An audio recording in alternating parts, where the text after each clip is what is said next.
pakinggan natin tong sagot ni Senator Risa Hontiveros kahapon sa tanong ni Senator Marcoleta kung ano daw yung pagkakaintindi niya dito sa video na ito pakinggan nyo. Kung ano daw yung pagkakaintindi niya sa assertive transparency at sa measured transparency. Simple lang naman ang tanong, 'di ba? Hindi naman siya inutusan na mag-lecture ka o mag-elaborate ka, 'di ba? I-elaborate mo. Hindi naman niya sinabi 'yon at hindi naman niya tinanong 'yon, 'di ba? Ang tinanong lang ano ang pagkakaintindi mo? Bakit ang haba ng sagot mo, madam? 'Di ba? Pero bakit umabot ka sa pagkaputol ng daliri, sa muntik ng pagkabulag, sa kung ano-ano pang mga insidente, ang daming paikot-ikot. Pwede mo namang sagutin ng diretso, di ba, na eto, Mr. Chair, ang assertive transparency po ay ang pagsasabi ng totoo sa publiko. Ang measured transparency naman po ay pagsasabi rin ng totoo. Pero may limitasyon, may timing, may pag-iingat, no? Para hindi mag-cause ng panic o maling interpretasyon. Kaya dapat detalyado, no? Pero may pag-iingat. Ganun po, Mr. Chair. Ang nangyari tuloy ay parang ginamit mo yung tanong para makapasok yung naratibo. Na hindi nasagot sa tanong.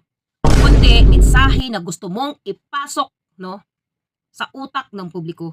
Kaya nagkakagulo. Ang transparency initiative po, Mr. President, ay yung tinatawag na assertive transparency or measured transparency.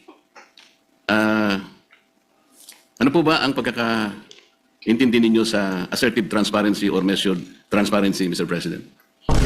Sa pagkaintindi ko po, Mr. President, ang assertive transparency ay ibig sabihin, isa sa publiko, lahat ng mga importanteng engagement sa pagitan ng ating bansa at iba pang mga bansa, lalo na sa loob ng ating teritoryo. At particular dito, sa ating dynamic sa gobyerno ng China, ibig sabihin ay hindi magiging mahiyain ang ating gobyerno upang sabihin kapag nga may ganyang mga insidente tulad ng nagbunga ng pagkaputol ng daliri ng isang uniform personnel natin, yung pansamantalang pagbulag at pagdinig sa ating mga personnel dahil gumagamit ng high-frequency radar o mga laser lights. At pati po yung gaya ng nabanggit na rin ng good gentleman mula sa Tarlac at Pampanga, yung pagkait na makaresupply tayo ng maayos sa ating mga personnel sa mga lugar sa loob ng ating karagatan at teritoryo. Na hindi tayo o hindi ang gobyerno magiging mahiyain sabihin ito sa ating publiko at pati sa regional at international community. Bilang mga bagay na lubos na ikinababahala at nais iwasto ng ating gobyerno, whether ang lehislatura o ang executive, Mr. President. So, ibig sabihin, meron pong kaakibat na responsibilidad